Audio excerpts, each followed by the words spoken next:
వక్ఫ్ చట్టం గురించి చాలా వరకు మనం నేషనల్ రౌండప్లో మాట్లాడుతూనే ఉన్నాము. అనేక అంశాలు, ముఖ్యంగా కేరళలో జరుగుతున్న అంశాలు కావచ్చు, దేశవ్యాప్తంగా కూడా వక్ఫ్ ప్రాపర్టీస్ విషయంలో ఉన్న డిస్ప్యూట్స్ కావచ్చు, అండ్ ఈ కొత్త చట్టము, ఆ చట్టం గురించి జరిగిన చర్చ అన్నీ మాట్లాడాము. ఇప్పుడు లాస్ట్కి సుప్రీంకోర్టు లోకి వెళ్ళింది. సుప్రీంకోర్టులో విచారణకు సంబంధించి ధర్మాసనం లేదా న్యాయమూర్తులు చేసినటువంటి కొన్ని వ్యాఖ్యలు ఇవాళ సంచలనం సృష్టిస్తున్నాయి. అంటే అందరికీ కూడా ఒక కన్ఫ్యూజన్ ఏంటంటే, ఈ వక్ఫ్ చట్టాన్ని సుప్రీంకోర్టు ఒకవేళ తిరస్కరిస్తుందా, దీని గురించి ఒకవేళ దీన్ని ఆపే ప్రయత్నం చేస్తుందా అనేది ఒక చర్చ నడుస్తోంది. అఫ్కోర్స్ పార్లమెంట్ పాస్ చేసిన దాన్ని వీళ్ళు కేవలం ఇంటర్ప్రిట్ చేయగలరు, అండ్ దీన్ని ఆపే అధికారం ఉందా లేదని ఒక ప్రశ్న. రెండో ప్రశ్న ఏంటంటే, నిన్న సుప్రీంకోర్టు ధర్మాసనం చేసిన వ్యాఖ్యలు, సిజేఐ దగ్గర నుంచి మిగతా న్యాయమూర్తులు చేసిన వ్యాఖ్యల్లో మొట్టమొదటి అంశం ఒకటేమన్నారంటే, ఈ బోర్డులో నియామకాలకు సంబంధించి హిందువుల్ని వక్ఫ్ బోర్డులో ఉంచాలన్న ఈ చట్టము చెబుతున్నది. బట్ అదేవిధంగా ఎండోమెంట్స్, హిందువులకు సంబంధించిన ఎండోమెంట్స్ బోర్డులో ముస్లింని పెడతారా అని సేమ్ ఓవైసీ స్టేట్మెంటే అక్కడ న్యాయమూర్తుల నోటి నుంచి కూడా వచ్చింది. యాక్చువల్లీ సేమ్ ఇంచుమించు. సరే, దాని గురించి ఒక చర్చ ఉంది. రెండోది ఏంటంటే, వక్ఫ్ బై యూజర్ గురించి మాట్లాడుతున్నారు. సరే, నేను ఇప్పుడు ట్విట్టర్లో వీటిల్లో చూస్తుంటే కొన్ని బ్రేకింగ్ న్యూస్లో, కొన్ని న్యూస్ ప్లాట్ఫామ్స్ వీటిల్లో వస్తున్నది ఏంటి అంటే, ఇప్పుడు ఆల్రెడీ దీని గురించి ఒక ఇంటరీమ్ స్టే ఇవ్వలేదు కానీ, అసలు కోర్టు దీన్ని ఆపలేదు కానీ, బట్ మిగతా ఏదైతే స్టేటస్ కో ఉందో, వక్ఫ్ ప్రాపర్టీస్ విషయంలో డిస్ప్యూట్స్గా ఉన్నవి ఇవన్నీ ఉన్నాయి కదా, ఇవన్నీ టేక్ ఓవర్ చేయకుండా కొంత ఆగాలి నెక్స్ట్ హియరింగ్ వరకు అని చెప్పినట్టుగా నేను చదువుతున్నాను. ఇందులో నిజం ఎంత అబద్ధం ఎంత అనేది తర్వాత, బట్ ఓవరాల్గా సుప్రీంకోర్టు అబ్జర్వేషన్స్ని మీరు ఎట్లా చూస్తారు, ఏం చెప్పారో చెప్పండి సార్. ఈ వక్ఫ్ అమెండ్మెంట్ యాక్ట్ 2024 యాక్చువల్లీ 2024 పాస్ అయింది 2025. ఈ యాక్ట్లో చాలా మార్పులు తీసుకొచ్చారు. రెండు మేజర్ థింగ్. ఒకటి ముసల్మాన్ యాక్ట్ అని చెప్పి బ్రిటిష్ వాళ్ళ టైం నుంచి ఒక యాక్ట్ ఉంది. అవును, దాన్ని మొత్తం స్క్రాప్ చేసేసారు. దాంట్లోని పాత చట్టాలు ఉన్నాయని. దాని తర్వాత గవర్నమెంట్ ఏం చేశారంటే, నెహ్రూ టైంలో ఒకటి, దాని తర్వాత 3 సార్లు జరిగిన మార్పులు, దాని తర్వాత నరసింహరావు గవర్నమెంట్ టైంలో జరిగిన 1995లో, దాని తర్వాత 2013లో ఎలక్షన్కి 6 నెలల ముందు చట్టాన్ని మార్చిన మన్మోహన్ సింగ్ గవర్నమెంట్. వీళ్ళు చేసిన చట్టాల్లోనే ఈ మొత్తం గొడవ మొదలైంది. ఆ మార్పులు మొత్తం చేంజ్ చేశారు కంప్లీట్గా. కొన్ని కేసులు పార్షియలీ చేంజ్ చేశారు మోదీ గవర్నమెంట్. నా ఒపీనియన్ ప్రకారం మోదీ గవర్నమెంట్ దాన్ని మొత్తం స్క్రాప్ చేసి పడేయాలి ఉండే. ఈ అమెండ్మెంట్ తీసుకొచ్చేది పెద్ద తప్పు. వక్ఫ్ యాక్ట్ అనేది యాక్టే మొత్తం పడేసి కొత్తగా యాక్ట్ తీసుకొచ్చేది బాగుంటుంది. అమెండ్ చేయకుండా బెటర్. ఎనీవే చేశారు, బాగానే చేశారు. కంప్లీట్ 100% సర్జరీ కాకపోతే కూడా 50% సర్జరీలు సక్సెస్ఫుల్ అయిపోతున్నారు. దాని తర్వాత ఆబ్వియస్లీ లీగల్ ఛాలెంజెస్ వస్తుంది తెలుసు. చాలామంది కావాలని చెప్పి కాంపిటీషన్, ఓవైసీ, అక్కడ డిఎంకే, ఇక్కడ కాంగ్రెస్, నేషనల్ కాన్ఫరెన్స్, మమతా బెనర్జీ, ఎవరు రోడ్డు మీద పోతున్నాడు కూడా కేసు సుప్రీంకోర్టులో లేశారు. సో సుప్రీంకోర్టు ఆ కేసు నిన్న వచ్చింది సుప్రీంకోర్టులో. దాంట్లో డెఫినెట్గా ఏం రికార్డ్ జరిగింది, టేకెన్ ఇట్ ఆన్ రికార్డ్ అనమాట. ఏం జరిగింది, ఎందుకని 2-3 judge bench, justice Khanna is the main person. వాళ్ళు నిన్న ఒక హియరింగ్ పెట్టారు. సాయి గారు, చట్టం బాగానే ఉంది, చట్టంలో ప్రాబ్లమ్స్ 2-3 ఉన్నాయి, కానీ చట్టం as it is not good bad. వీళ్ళేమనుకున్నారంటే మొత్తం చట్టంలోనే స్టే చేసేస్తారు. అది కాలేదు. నిన్ననే ఒక ఆర్డర్ డిక్టేట్ చేయడానికి పోయారు justice Khanna, but he was stopped by solicitor general saying you cannot stop the act of a parliament. Parliament supreme.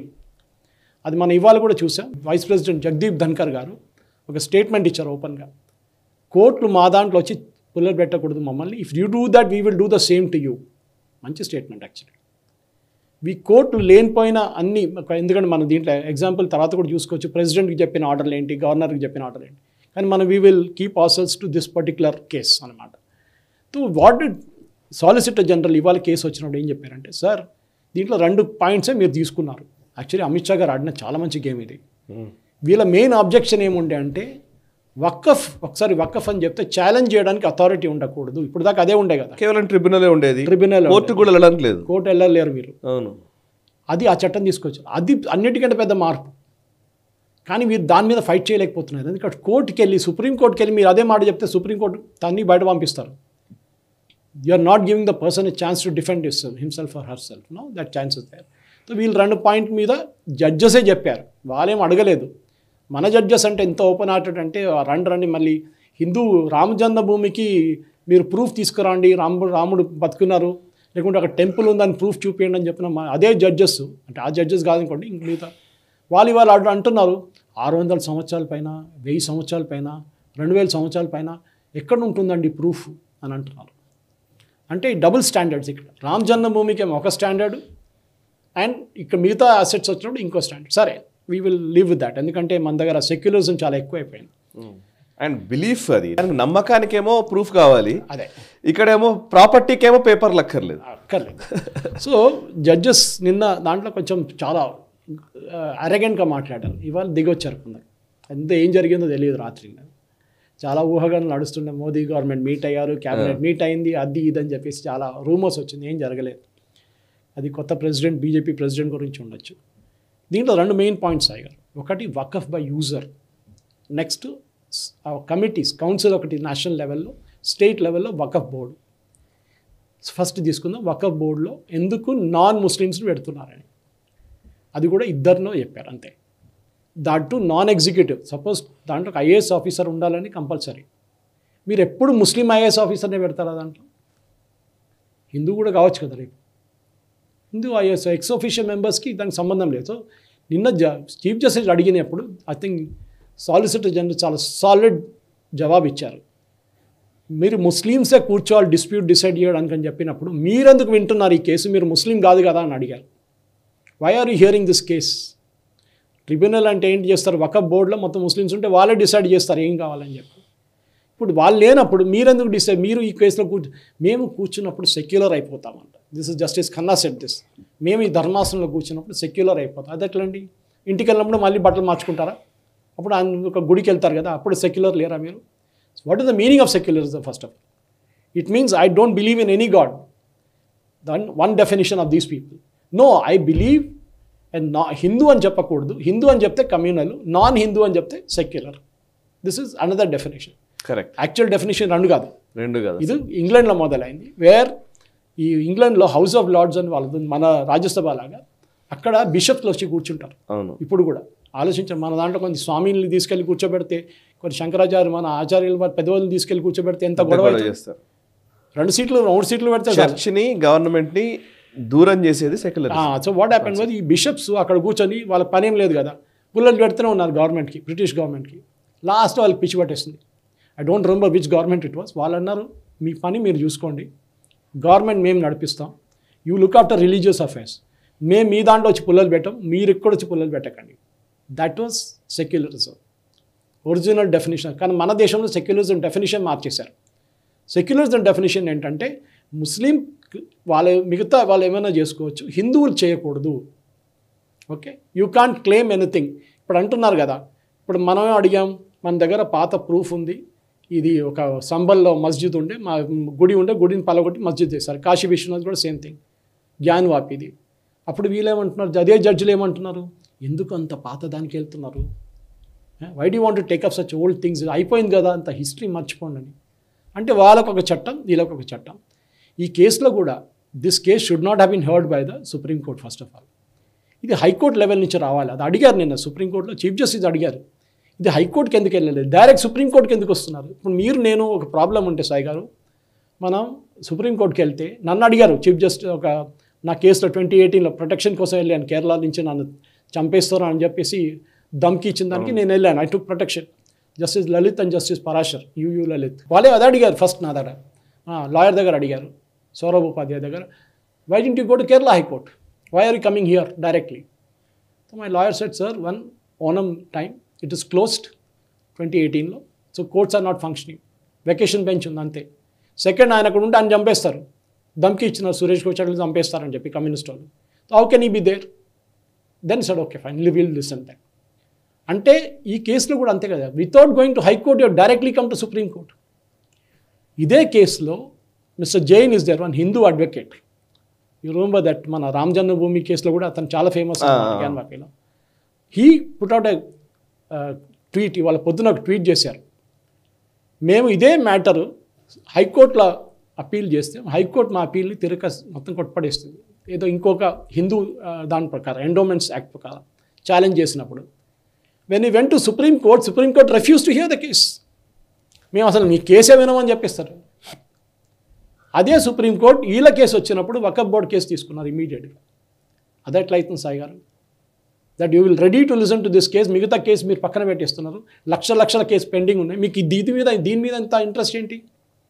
Obviously judges ఏమనుకుంటారంటే వాళ్ళే దేశం నడిపిస్తున్నారు. Time has come for the Modi government to put a stop to that. Vice president Dhankhar చెప్పిన position చాలా clear. ఆయన భయపడ్డారు ఎవరిని. మోదీ గారు because is the prime minister he cannot say all that. మొత్తం చెప్పలేరు ఆయన. కానీ ఈ కేసులో కూడా సాయి గారు ఇట్స్ వెరీ వెరీ క్లియర్. చట్టాన్ని ఎక్కడ వీళ్ళు కొత్త రూల్ తీసుకొచ్చాడు పార్లమెంట్లో. You cannot stay it. Parliament is supreme. They are the first thing. చట్టం తీసుకురావడం వాళ్ళ పని, కరెక్ట్. చట్టం చేయడం కాదు సుప్రీంకోర్టు పని. They can only interpret.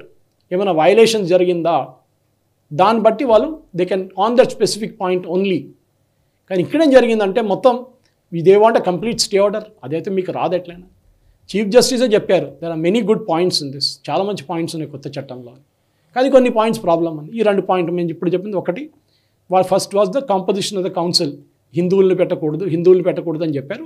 Now they have stated them. హిందువులు ఎందుకు పెడుతున్నారు కమిటీలో? అది ఎవరు అడగట్లేదు. ఎందుకు వక్ఫ్ బోర్డులో హిందువులు పెడుతున్నారు? 2 హిందువులు ఎందుకు పెడుతున్నారు అంటే హిందూ ప్రాపర్టీస్ కూడా టేక్ ఓవర్ చేసుకుంటున్నారు. హిందూ ప్రాపర్టీస్, అది మీ ల్యాండ్ ఉండొచ్చు, నా ల్యాండ్ ఉండొచ్చు, మీ ఇల్లు ఉండొచ్చు, నా ఇల్లు ఉండొచ్చు, గుడి ల్యాండ్ ఉండొచ్చు, గుడియే ఉండొచ్చు. మొత్తం ఒక విలేజ్ని తీసుకెళ్ళిపోతారు, గ్రామం గుంజుకుంటున్నారు. అప్పుడు హిందువుల కమిటీలో ఉంటే దెర్ ఇస్ అ బ్యాలెన్స్ ఉంటుంది. They can try and defend the Hindus saying మీరు చేస్తున్న తప్పని చెప్పి వక్ఫ్ బోర్డుకి చెప్పొచ్చు. కానీ వీళ్ళేమంటున్నారు, కాదు మీరు అక్కడ కూర్చో. సుప్రీంకోర్టు క్వశ్చన్ నిన్ను అడిగారు, చాలా ఇంట్రెస్టింగ్ క్వశ్చన్. మీరు ముస్లిమ్స్ని కూడా కూర్చోబెడతారా? హిందూ తిరుపతి తిరుమల అని చెప్పలేదు, హిందూ ట్రస్ట్లో కూర్చోబెడతారా ముస్లిమ్స్ని అడిగారు. ఆల్రెడీ ఉన్నారు 7 కేసులు ఉన్నాయి ఇప్పుడు అట్లనే, where Muslims have been appointed Hindu trust. సరే అది జరిగిపోయింది, ఉండని పక్కన. నేను ఒక మాట అంటాను, ఎస్, నేను ట్వీట్ కూడా చేశాను, చాలా వైరల్ అయింది అది. I said yes we will take it. I'm nobody to tell the chief justice, but నేను చెప్పాను మేము తీసుకుంటామండి. మా ట్రస్ట్లో we will take a Muslim as our member, board member. కానీ ఒకటే ఈక్వాలిటీ ఉండాలి కదా. మీరు వక్ఫ్ బోర్డుకి ఇచ్చిన పవర్స్ మాకు కూడా ఇవ్వండి. ఏది ఆ జగ మాది, ఇట్లా చేయి చూపించేసి చెప్పేశారు. చార్మినార్ మాది, దాని చుట్టుపక్కల ఉన్న ఏరియా అంతా మాది అని చెప్పేసి ఏమవుతుంది, భాగ్యలక్ష్మి కూడా కింద ఉంది, అక్కడ ఉంది కదా పక్కన, ఇది ఏరియా అంతా అక్కడ రాదు. ట్రస్ట్, నిన్న సాయి దీపక్ గారు కూడా చాలా మంచి ఒక టాక్లో అన్నారు నిన్న, trust is only maintaining the temple, not the real estate. ఇక్కడ వీళ్ళు ఏం మెయింటైన్ చేయట్లేదు. ఇంత పెద్ద వక్ఫ్ బోర్డు అంటారు. అదే నిన్న కూడా ఛాలెంజ్ చేశారు ఎవరో, ఒక్క హాస్పిటల్ కట్టారా వీళ్ళు? ఇంత ఆస్తుంది, 9 లక్షలు 10 లక్షలు 24 లక్షల ఏకర్లు అంటున్నారు. వీళ్ళు ఏం చెప్పారు? ఒక స్కూల్ కట్టారా? మద్రసాలు నడిపిస్తున్నారు, స్కూల్ కట్టారా? ఒక హాస్పిటల్ కట్టారా? మీరు మాకు సక్కర్లేదండి, ఓన్లీ ఫర్ ముస్లిమ్స్ పెట్టుకోండి కావాలంటే, no problem. School only for Muslims, school only for colleges only for Muslims చేసుకోండి, ఎవరు అబ్జెక్ట్ చేయట్లేదు. కానీ అది చేయరు. ఇంత పెద్ద రియల్ ఎస్టేట్ కూర్చుని దాని మీద ఎంత ఆదాయం వచ్చింది మీకు చెప్పండి. అది ఛాలెంజ్ వక్ఫ్ బోర్డ్ తెలంగాణ. మీకు ఎంత ఆదాయం, మీకు దగ్గర ఎంత ప్రాపర్టీ ఉంది, ఆ ప్రాపర్టీ మీద మీకు ఎంత ఆదాయం వచ్చింది? ఎందుకంటే ఉన్న ప్రాపర్టీ నుంచి ఆదాయం రావాలి కదా. అఫ్కోర్స్ గ్రేవ్ యార్డ్ దాంట్లో ఆదాయం రాదు మీకు, దర్గాలో రాదు, దర్గాలో కూడా వస్తుంది, కలెక్షన్ ఉంటుంది, ముతావలి ఉంటాడు అక్కడ, కలెక్షన్ రావాల్సింది. మాస్క్లు ఎంత వచ్చింది మీకు డబ్బులు మీరు క్యాల్కులేట్ చేశారా? క్యాల్కులేట్ చేయలేదు, డొనేషన్ ఇచ్చి ఉంటారు ఎవరైనా. అది కాకుండా ప్రాపర్టీస్, లక్షలు పడింది ప్రాపర్టీస్, దానికి రెంట్కి ఇస్తున్నారు. రెంట్ ఎంత ఇస్తున్నారు? 10 రూపాయలు 15 రూపాయలు పాత రెంటు, ఏదో నువ్వు 100 సంవత్సరాల ముందు వాళ్ళ గ్రేట్ గ్రాండ్ ఫాదర్ ఉన్నప్పుడు ఇచ్చి. సైగర్ ఇదంతా మొత్తం ఒక మాఫియా. దాన్నే మోదీ గవర్నమెంట్ ఇప్పుడు కంప్లీట్గా రివర్స్ చేశారు. సో ఇప్పుడు జరిగిన, just to bring the story short, Waqf by user అనే ఒక కాన్సెప్ట్ ఉంది సైగర్. ఇది ఫస్ట్ నెహ్రూ తీసుకొచ్చారు, వక్ఫ్ బై యూజర్. అక్కడి నుంచి కుట్ర మొదలవుతుంది కాంగ్రెస్ వాళ్ళది. ఓకే, వక్ఫ్ బై యూజర్ ఏంటంటే, నేను ఒక ప్లేస్ వాడుకుంటున్నాను. మనం బాంబేలో వింటాం ఎప్పుడు ఈ కేసులు, ఒకడు వచ్చి 15 సంవత్సరాలు ఒక ఫ్లాట్లో ఉన్న తర్వాత వాడు ఖాళీ చేయడు, వాడు అంటాడు నాది ఇది అంటాడు. అంటే చాలా కేసెస్ ఉన్నాయి ముంబైలో. ఇది కూడా అంతే. మీరు ఒక ఓపెన్ ప్లేస్ ఉంది సాయి గారు, అక్కడ ఈద్గా ఉందని చెప్పి వీళ్ళు వచ్చి రంజాన్ రోజు, బక్రీద్ రోజు, లేకుంటే ఇంకేదైనా రోజులు వచ్చి నమాజ్ చేస్తారు. ఫ్రైడే రోజు ఖాళీ గ్రౌండ్ అది.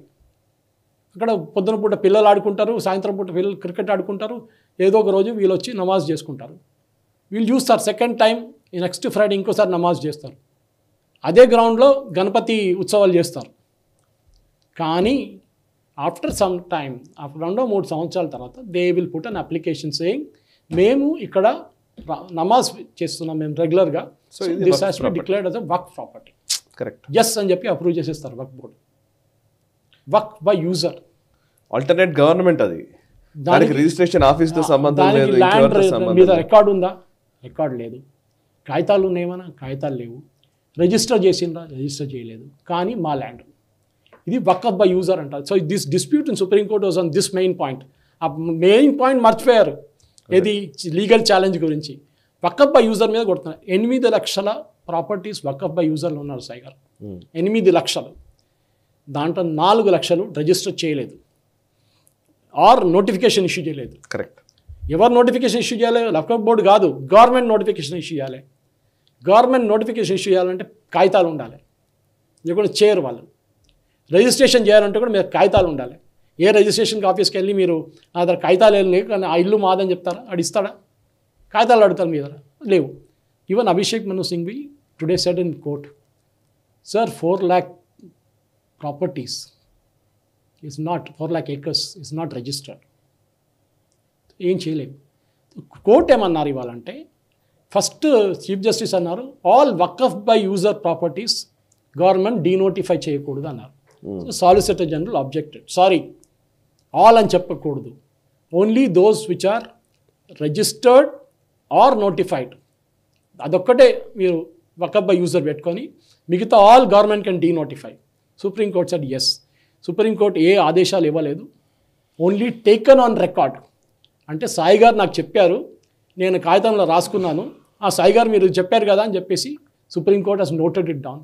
నెక్స్ట్ హియరింగ్ May 5th ఉంది సాయి గారు. దాంట్లో కూడా చెప్పారు, మొత్తం పబ్లిక్ మీటింగ్ పెట్టారు చూడండి టెలివిజన్ వాళ్ళ కోసం. వీళ్ళందరూ వచ్చి సుప్రీంకోర్టు బయట ఉంటారు, లోపల ఉంటారు ఎక్కువ మంది. సో వీళ్ళందరినీ నెక్స్ట్ హియరింగ్లో 5 మందినే అలౌ చేస్తున్నారు. Only 5 parties will be allowed. మిగతా వాళ్ళని మీ బయట కూర్చొని డిసైడ్ చేసుకోమని చెప్పిన వాళ్ళు. మీరు కావాలంటే అన్ని బంచ్ చేసుకొని ఒకటేసారి తీసుకొచ్చి మా దాంట్లో పడేయండి, మేము అక్కడ పక్కన పెట్టేస్తాం దాన్ని. Only 5 parties will be allowed. Union గవర్నమెంట్కి ఎక్స్టెన్సివ్గా డాక్యుమెంట్ ప్రజెంట్ చేయడానికి ఛాన్స్ ఇస్తుంది అనమాట. ఇప్పుడు మనం వక్ఫ్ అసెట్స్ మేనేజ్మెంట్ ఒక పోర్టల్ ఉంది సాయి గారు, 30 స్టేట్స్ అండ్ యూనియన్ టెరిటరీస్లో. దీంట్లో 32 బోర్డ్స్ ఉన్నాయి, వక్ఫ్ బోర్డ్స్ ఉన్నాయి. ఓకే. వాళ్ళ దగ్గర టోటల్ 8.72 lakh వక్ఫ్ ప్రాపర్టీస్ ఉన్నాయి, 38 లక్షల ఏకర్లు. మీరు ఆ రోజు అడిగారు నా figure last time. This is from the portal. నా దగ్గర కూడా ఉంది. అవును, correct. Of these 4.2002 lakh properties are declared as waqf by user. మిగతా అంటే 38 లక్షలు 4 లక్షలే, 34 లక్షలు వక్ఫ్ ప్రాపర్టీ. దాని ఛాలెంజ్ సెపరేట్ ఉంటుంది, వక్ఫ్ బై యూజర్లో పడదు. అవును అవును. దాన్ని ఇప్పుడు లీగల్గా ఛాలెంజ్ చేయొచ్చు కోర్టుకు వెళ్ళి. సో ఈ వక్ఫ్ బై యూజర్లో మీరు ఈ 4 లక్షల్లో it is not registered at all. So naturally government denotify చేయొచ్చు. రేపు పొద్దునే డీనోటిఫై చేసి ఇది గవర్నమెంట్ ప్రాపర్టీ లేకుంటే ప్రైవేట్ ప్రాపర్టీ ఎవరు దాన్ని గుంజుకున్నారంటే వాళ్ళకి రిటర్న్ ఇచ్చేయచ్చు. Munambam is a case in point. కేరళలో మునంబం గురించి మాట్లాడారు. ఫిషింగ్ విలేజ్ 400 మంది ఫ్యామిలీస్, వాళ్ళని లాస్ట్ 8 సంవత్సరాల నుంచి వీళ్ళు ఏడిపిస్తున్నారు వకఫ్ వాళ్ళు. ల్యాండ్ మీది కాదు, మీది కాదు. కాంగ్రెస్ వాళ్ళు, కమ్యూనిస్ట్ వాళ్ళు కలిసి వకఫ్ బోర్డుని సపోర్ట్ చేస్తున్నారు. They will get relief now, they can go to the court. And ఇవాళ ఈ రికార్డింగ్ మొదలయ్యే ముందు నేను జడ్జ్మెంట్ ఆర్డర్ రాగానే కేరళలో కొంత లీగల్ ఫ్రెటర్నిటీ వాళ్ళకి మెసేజ్ పంపించాను. బహుశా ఇవాళ సాయంత్రం దాకా రిప్లై రావచ్చు. దీని ఇంపాక్ట్ ఏముంటుంది మునంబం మీద? If that property has not been registered or notified, then Munambam citizens can take the land back. Correct. వాళ్ళు ఎన్నో సంవత్సరాల నుంచి కొట్లాడుతున్నారు. 185 days నుంచి వాళ్ళు నిరాహార దీక్ష చేస్తున్నారు అక్కడ బై టర్న్. సాయి గారు, దిస్ ఎంటైర్ థింగ్ వకఫ్ అనేది concept itself is something that is not there in any other country. మన దగ్గర ఉంది, వాళ్ళ దగ్గర కాంగ్రెస్ కల్పించిన ఒక వరం అంతే. కానీ అక్కడ ఉంది, they are not Waqf, their properties control by government. Correct, direct. ఇక్కడ అది ఇవ్వట్లేదు కదా, గవర్నమెంట్కి అథారిటీ ఇవ్వట్లేదు, మాకు సపరేట్. హిందువుల గురించి అండి, హిందువులా అది మాకేం తెలుసు? మా దగ్గర ఉన్న ఒక తిరుమల తిరుపతి దేవస్థానం గవర్నమెంట్ దగ్గర ఉంది.